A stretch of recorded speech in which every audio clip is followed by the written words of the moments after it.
Our next speaker is immediate past president, distinguished Toastmaster Blake Smith. Today, Blake is speaking from the Visionary Pathways series, and his Level 3 project goal is understanding vocal variety. This project challenges the speaker to demonstrate a knowledge of personal vocal variety patterns and adjust them to meet the needs of audience members, thereby improving the quality of a speech. Blake's project presentation today is entitled F Words. Please join me in welcoming distinguished Toastmaster Blake Smith.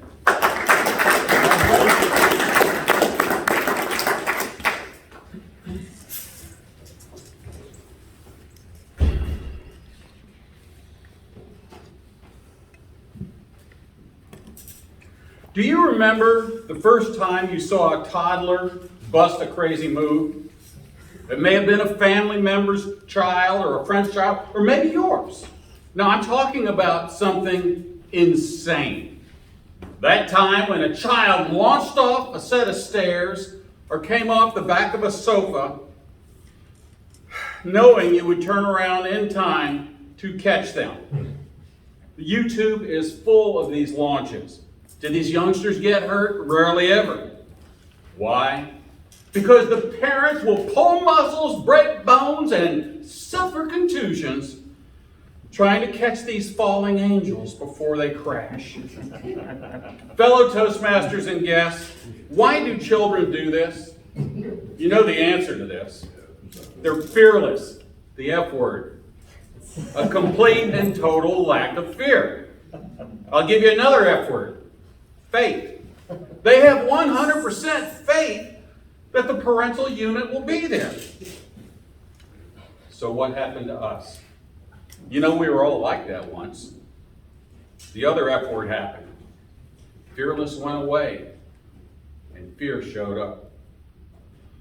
One of my heroes, Zig Ziglar, describes fear as false evidence appearing real. Somewhere along the way, we started believing this fictitious evidence. As we got older, we started letting the world beat us down, and we started believing the lies. You can't do it. You'll make a fool of yourself. Play it safe. You'll never make it out of that neighborhood. You are a single mom. Don't even try. Face it, Bubba, she's out of your league. You'll never end up with her. After hearing it enough times, you buy in. Then another F word shows up, familiarity. You lose faith, and you get comfortable with playing it safe. When I was in the pest control industry, I started to get jaded, but I got into the habit of listening to motivational tapes.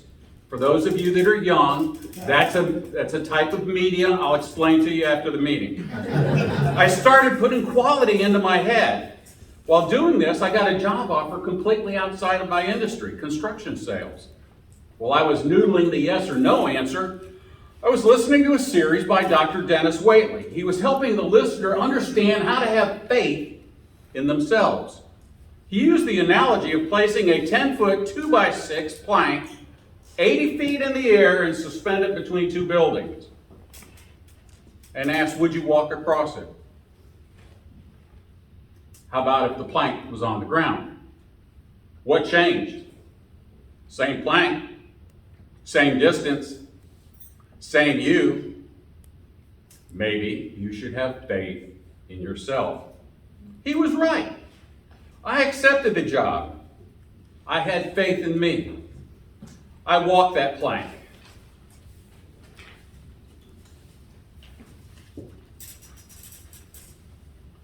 What do you fear? Right here in this room. What do you fear? What are your F words? Do you fear table topics? Do you fear evaluating? Speaking impromptu, live without a net? Speech contest? Do you fear being an officer? I mean, why not you? Why aren't you fearless? We are in the place we need to be fearless. I have fallen on my face giving a speech.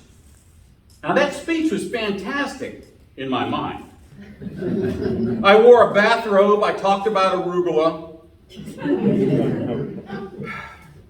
I didn't fall on my face at a paid gig. I did it in the best lab ever with my Toastmaster family. I had a paid gig one time and the fire alarms went off. The hotel was evacuated. I got my check while I was standing next to a fire truck outside on the sidewalk. Then I had to go back in and finish the presentation. Why was I fearless? Because I had tanked it with you guys. I just knew how to dust myself off and keep going. 11 months ago, I was asked to give a eulogy for my dear friend and Toastmaster, Andy Brown. It was one of the toughest things I've ever had to do. Andy's wife was in the front row. I could barely look at her. I was in tears several times. How did I get through it? I had my posse in the room. The Winter Park Toastmasters were there. It was okay. I was with my family. I was fearless.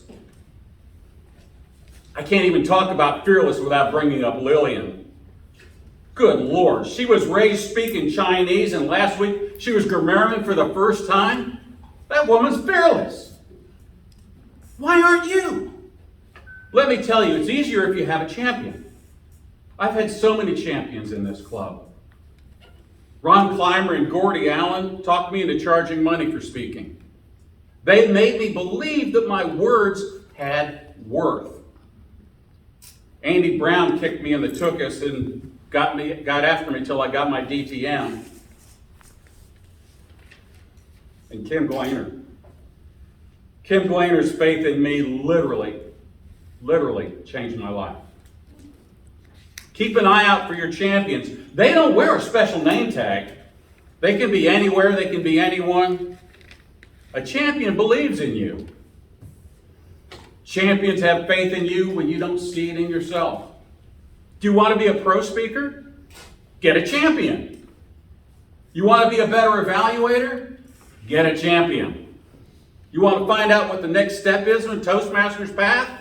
Get a champion. Good answer. Get a champion. Don't have a champion? I'll be your champion. That's step one. Step two, have faith in yourself. It's time to be fearless again. And you can do it. I have faith.